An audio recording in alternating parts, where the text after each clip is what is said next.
Kara Shalom everyone, and welcome to our watercolor journey. We are painting this beautiful landscape today. The materials used are listed in the description below, and on the palette we have raw sienna, Quinacridone red, Cerulean blue, Cobalt blue, Hansa yellow medium and Van Dyke brown. The Canson rough paper is taped to the board with masking tape and the board is flat on the table. Heinrich uses a spray bottle to squirt some water onto the picture plane up to the horizon line. He uses the Raphael Petit Gris Pure number 12 to start painting the sky. And first up is raw sienna, followed by Quinacridone red and Cerulean blue.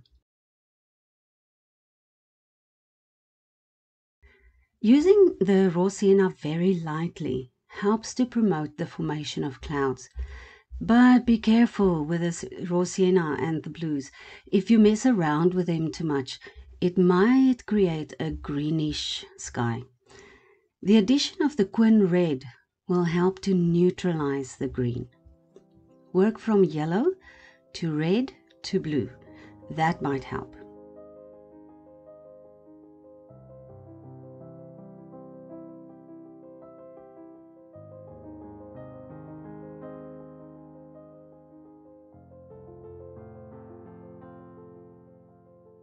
Then he adds a bit darker cobalt blue to the top of the sky area. He blends the paints gently by adding a little bit of water.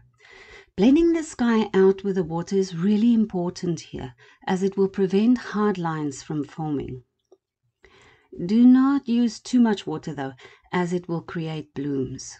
The water should be close to the consistency of the paint that you already have. This helps to create the illusion of clouds. So dab your brush on a paper towel if you think the brush is too wet, especially if you use squirrel hair brushes. They hold a lot of water. To create the illusion of distance, the darker clouds are at the top and the lighter pigments are at the bottom. If you want to add more clouds, the bigger clouds will be at the top and the smaller ones at the bottom. Let your painting dry.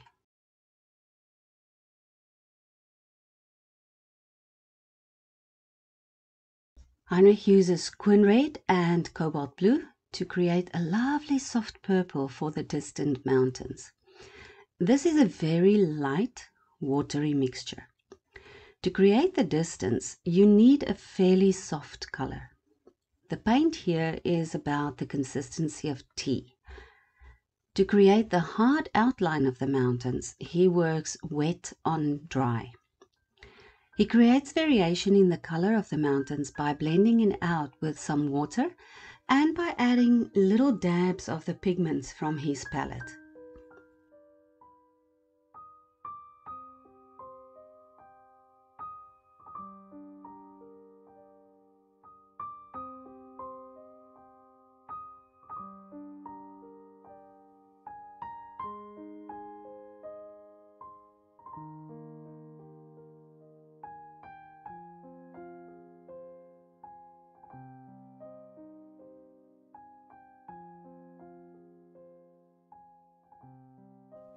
Let the painting dry again.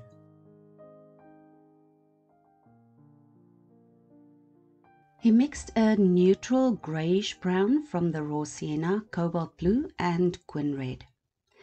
He uses this to bring definition to the mountains.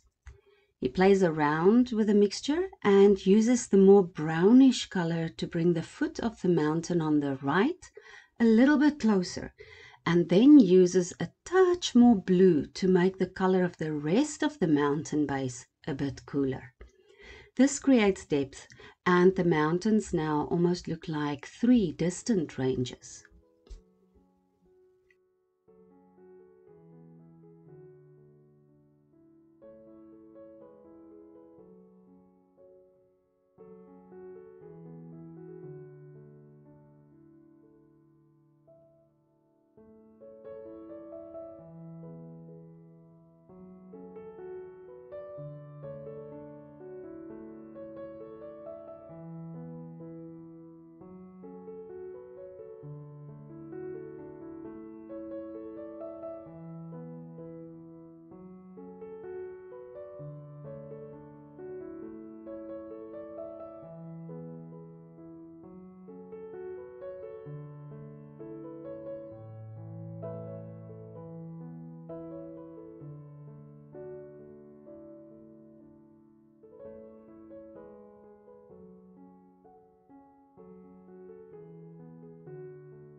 Now here is where techniques will differ a lot. Heinrich uses a small number 2 brush to paint the foreground. Many artists will tell you to use the biggest brush you have, but using a small brush allows him to add very small amounts of color from the palette in random fine strokes to create the terrain in the middle ground. He adds Hansa yellow medium to push the mountains back even further. The yellow is bright and warm compared to the cooler mountains. Adding warmer and cooler colors will bring a lot of definition and depth in your foreground. He seldom cleans the brush, so the colors blend naturally and create variation. Take a good look at your middle ground and see what it offers you in terms of objects that you can add. Stand away from the painting and use your imagination to see a house or a small village or something that you can add to create more interest.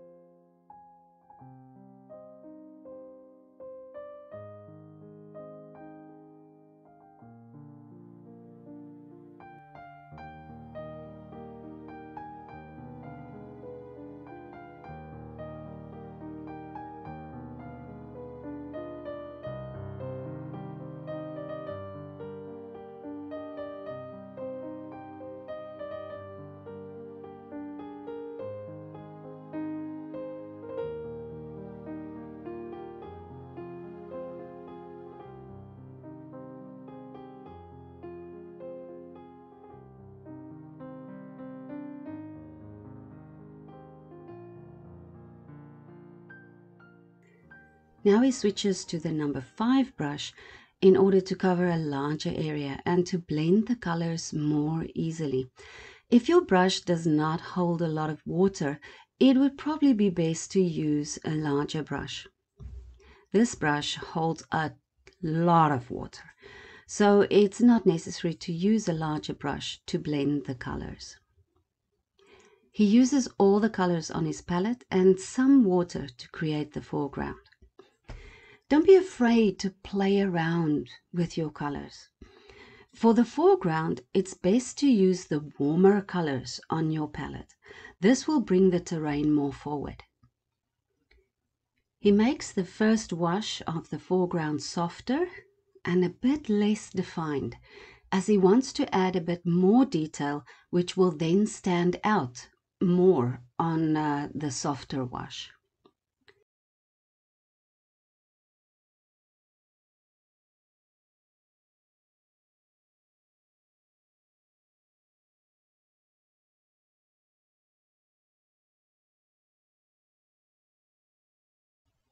Here he uses the warmer Van Dyke brown.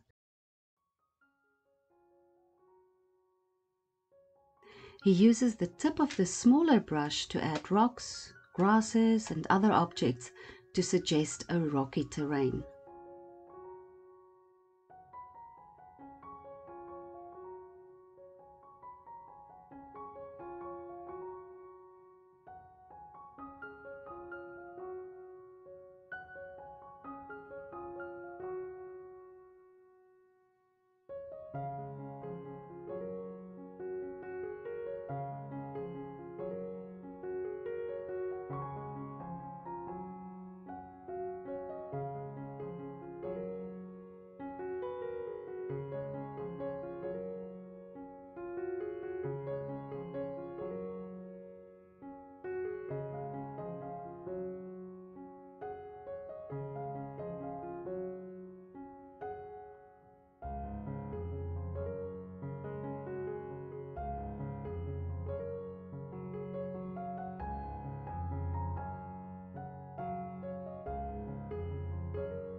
He uses Cerulean and Hansa yellow to make a bluish green for the trees in the middle ground. He wet the area slightly because he wants soft edges there. He dabs the paint in and blends it out with water to create variation and a soft line. A single consistent color will make your painting look flat and boring.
The tree in the foreground is the focus point of the painting.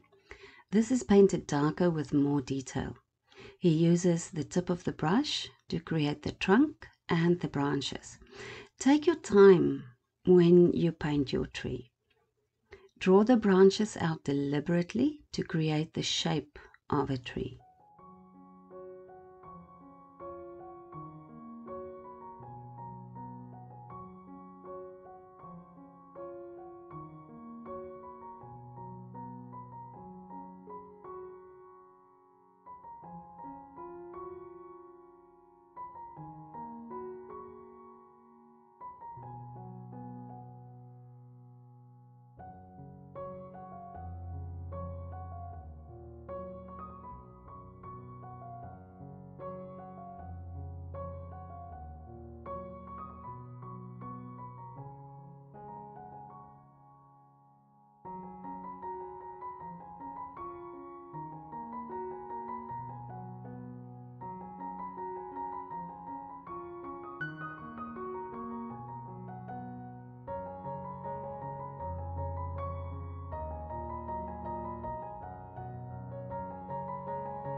He uses the side of the brush with a touch of Cobalt and Hansa yellow to paint the foliage. He did not clean the brush, so there's still a bit of brown somewhere in there too. He used the blues and the yellows on the palette to create a variety of greens for the leaves.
The trees in the background are far away, so they are much lighter and less detailed.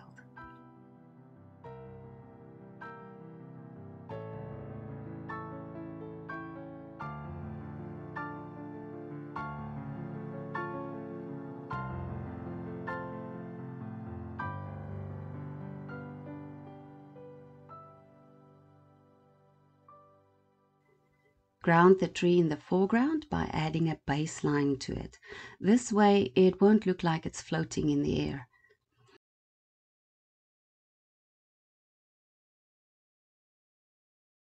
Do a bit of splattering to add texture, and you can add a few dry brush lines to create more definition in the foreground.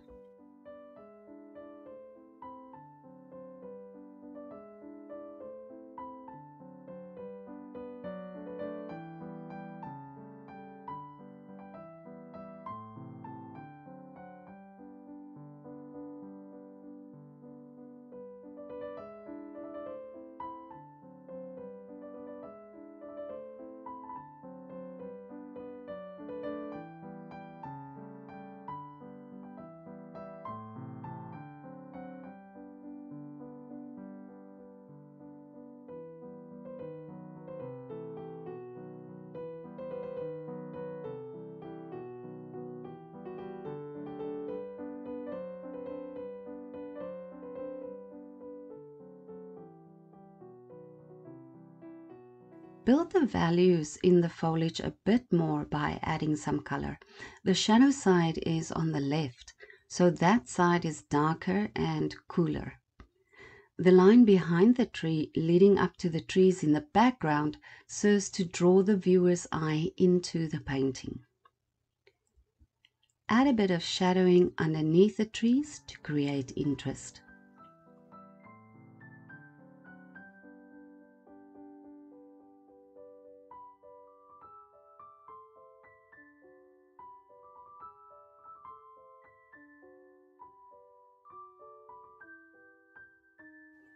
And there we have it. Thank you so much for watching. Vaya con Dios.